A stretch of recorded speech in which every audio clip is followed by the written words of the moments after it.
একটা ইস্যু বাবদ 20 লাখ থেকে শুরু করে 22 লাখ টাকা পর্যন্ত এক একটা ছেলের জন্য তারা নিয়ে তাদেরকে ভিসা ইস্যু করিয়েছে। আমাদের পক্ষে তো ভাই কখনোই সম্ভব না। 20 লাখ কেন, আমাদের তো 5 লক্ষ টাকা দিয়েও আমাদের যাওয়া সম্ভব না, কারণ আমরা এখানে মধ্যবিত্ত গরিব ফ্যামিলির ছেলে মেয়ে। আমাদের সাথে রীতিমতো দুর্নীতি করা হয়েছে। আমাদের একটাই দাবি, আমাদের অটো রোস্টার করতে হবে। আমরা আমাদের যৌক্তিক দাবি নিয়ে এসেছি, আমরা কোনো রাজনৈতিক দাবি নিয়ে আসি নাই। আমরা আমাদের যৌক্তিক দাবি নিয়ে আমরা অটো রোস্টারের দাবি নিয়ে এসেছি। আমরা কোরিয়া যেতে পারলে আমাদের ফ্যামিলি ডেভেলপ হবে, আমরা কোরিয়া যেতে পারলে আমাদের দেশের অর্থনৈতিক উন্নয়ন হবে। সব থেকে বড় বিষয়, আমাদের এখানে যে স্বপ্ন দেখিয়েছে আমরা পাশ করলে স্কিল টেস্টে অ্যালাউ হলে আমাদেরকে কোরিয়া পাঠানোর একটা সম্ভাবনা আছে, কিন্তু বিগত 2 বছরের মধ্যে আমরা যে 12 থেকে 14,000 লোক ডিলেট হয়ে গেছি, আমাদের একবারের জন্য কোনো ফাইল কোনো কোম্পানিতে পাঠানো হয় নাই। তাহলে কোনো কোম্পানিতে যদি না পাঠানো হয় তাহলে আমরা কিভাবে কোরিয়া যাব, কিভাবে আমাদেরকে মালিক পছন্দ করবে? এবং আমাদের এই ফাইলগুলো বোয়েসেলের মধ্যেই সীমাবদ্ধ রয়েছে, কারণ যেই কাজ ফ্রিতে না হয়ে কেউ যদি তার বিনিময়ে মোটা অঙ্কের লক্ষ লক্ষ টাকা ইনকাম করতে পারে, তাহলে মানুষ ফ্রিতে কেন লোক পাঠাবে? এক একটা ইস্যু বাবদ 20 লাখ থেকে শুরু করে 22 লাখ টাকা পর্যন্ত এক একটা ছেলের জন্য তারা নিয়ে তাদেরকে ভিসা ইস্যু করিয়েছে। আমাদের পক্ষে তো ভাই কখনোই সম্ভব না। 20 লাখ কেন, আমাদের তো 5 লক্ষ টাকা দিয়েও আমাদের যাওয়া সম্ভব না, কারণ আমরা এখানে মধ্যবিত্ত গরিব ফ্যামিলির ছেলে মেয়ে। আমাদের সাথে রীতিমতো দুর্নীতি করা হয়েছে। ফ্যাসিস্ট সরকার বাংলাদেশ থেকে বিতাড়িত হয়েছে, কিন্তু ফ্যাসিস্ট সরকারের যে দোসররা এখনো এই বোয়েসেলের মতো গুরুত্বপূর্ণ একটি জায়গায় কিভাবে দায়িত্ব পালন করে আমার মাথায় এটা আসে না। তারা আমাদেরকে বিভিন্ন সময় বলেছে এইচআরডি কোরিয়ার অজুহাত দেখিয়ে বলতেছে এটা অটো রোস্টার কোনোভাবে করানো সম্ভব না। বিগত দিন আমরা দেখেছি 2012 সালে অটো রোস্টার করিয়েছে, করোনার সময় অটো রোস্টার করিয়েছে। তখন কি নিয়ম ছিল না? তাহলে এখন কেন নিয়ম হবে? আজকে আমাদেরকে ডিলেট করাই দিয়ে আমাদের কাছ থেকে কোটি কোটি টাকা তারা সার্কুলার বাণিজ্য করে এখন আবার তারা নতুন সার্কুলার দেওয়ার জন্য উঠে পড়ে লেগেছে। ওএসএল সাথে সাথে কোল্যাব নামে একটা সংগঠন আছে, যেটা কোরিয়ান সমস্ত শিক্ষকরা মিলে একটা সংগঠন।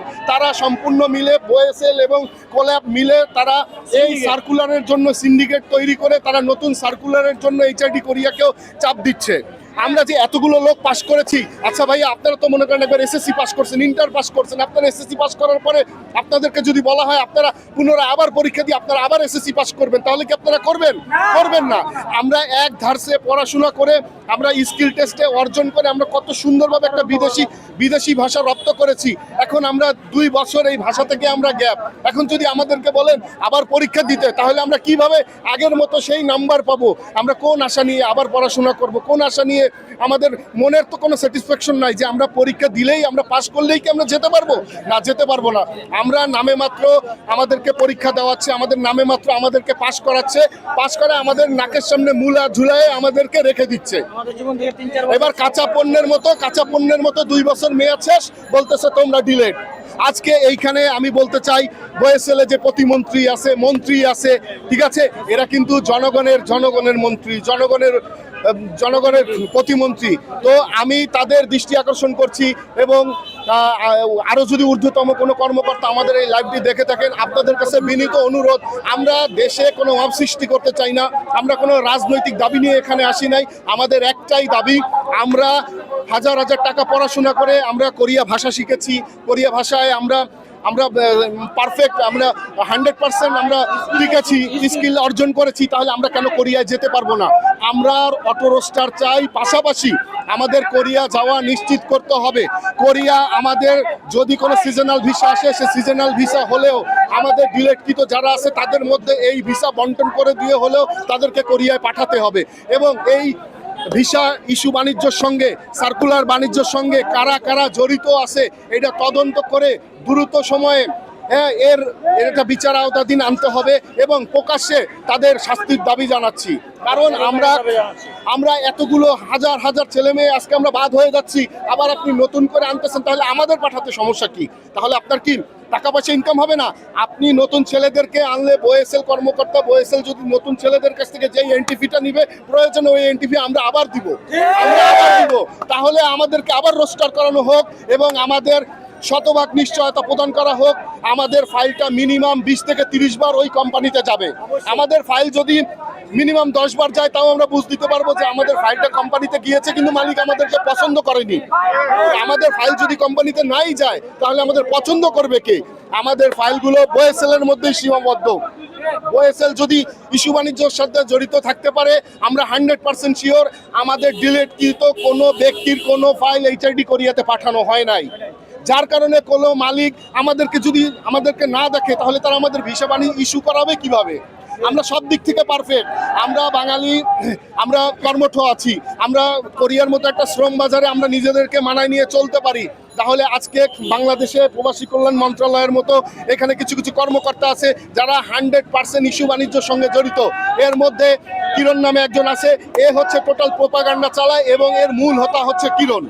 হ্যাঁ, আমরা চাই এই কিরণকে আইনের আওতায় আনা হোক এবং আমাদের এই সমস্যার সমাধান করুক। বিগত 11 তারিখ থেকে আমাদের আন্দোলন চলছে, আন্দোলন অব্যাহত থাকবে যতক্ষণ পর্যন্ত আমরা ভালো রেজাল্ট না পাবো, ততক্ষণ পর্যন্ত আমরা ওএসএল এর সামনের থেকে এক পাও সরব না। ধন্যবাদ।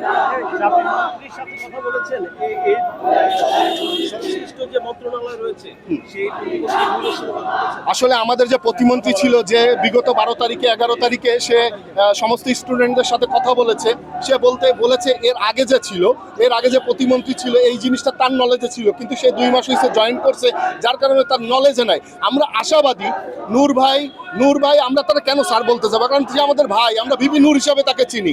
আমরা চাই নূর ভাই আমাদের এই সমস্যার সমাধান করবে, কারণ আজকে নূর ভাইয়ের এইরকম একটা জায়গায় পৌঁছানোর পিছনে সব থেকে বড় অবদান প্রবাসীদের এবং সব থেকে বড় অবদান সাধারণ মানুষের। কোনো আমলা কামলা ভিপি নূরকে এই আসনে বসায় নাই, সাধারণ জনগণ চাইছে তাই তাকে এখানে বসানো হয়েছে। প্রতিমন্ত্রী আমাদেরকে আশ্বস্ত করছে যে কোরিয়ার শ্রম বাজার এইচআরডি কোরিয়া নিয়ন্ত্রণ করে। যদি তারা এইটা করতে ব্যর্থ হয় তাহলে তারা মধ্যপ্রাচ্যের কিছু কিছু দেশ নিয়ে ওএসএল কাজ করে। সেই ক্ষেত্রে আমাদেরকে, যারা আমরা ডিলেট হয়েছি তাদেরকে ভাগ ভাগ করে এক একটা দেশে তারা পাঠাবে। আর এইটা যে আমাদের পাঠাবে এটা তার মুখের কথা, এইটা কতটুকু বিশ্বাসযোগ্য, কতটুকু সত্যতা এইটা আমরা জানি না। আমরা কোরিয়ার স্বপ্ন নিয়ে পড়াশোনা করেছি, সেখানে মাসে 2 লাখ টাকা বেতন, এই স্বপ্ন নিয়ে আমরা লালন পালন করছি। এখন আমাদেরকে যদি আপনার জর্ডানে পাঠায় বলে মাসে 30,000 টাকা বেতন, আমাদের যাইতে দিতে হবে, জামানত বাবদ আমাদের টাকা দিতে হবে। আমরা এখানে ওএসএলে যাওয়ার জন্য 1 লক্ষ টাকা দেয়, এই 1 লক্ষ টাকার সুষ্ঠু হিসাব তারা দিতে পারে না। কোনো কর্মীকে এই 1 লক্ষ টাকা ঠিকভাবে ফেরত দেয় না। এবং আমাদের এখনো পর্যন্ত বাংলাদেশের কেন সারা বিশ্বে কোনো করোনা নাই, এখনো আমাদের কোয়ারেন্টাইন বাবদ টাকা দিতে হয়। কি কারণে দিতে হয়? এবং এই টাকা কোনো ব্যাংক অ্যাকাউন্টে যায় না, এই টাকা তাদেরকে হাতে হাতে অফিসিয়ালি ভাবে ম্যানুয়ালি তাদেরকে দিতে হয়। এই টাকার আমরা সুষ্ঠু হিসাব চাই। এবং বিগত দিনে যত ইস্যু বাণিজ্য হয়েছে এবং যত সার্কুলার বাণিজ্য হয়েছে, এর সঙ্গে যারা যারা জড়িত আছে, আমি চাই এটা খতিয়ে দেখা হোক এবং প্রত্যেককে আইনের আওতায় আনা হোক। সর্বোপরি আমরা সবাই কোরিয়া যেতে চাই, কারণ কোরিয়া যাওয়ার জন্য আমরা শ্রম দিয়েছি, কষ্ট করেছি, অর্থ দিয়েছি, লাঞ্ছিত হয়েছি। আমরা আর লাঞ্ছিত হতে চাই না এবং আমরা আর কোনো পরীক্ষা দিতে চাই না। আমরা পরীক্ষা একবার দিয়েছি, আর দেব না।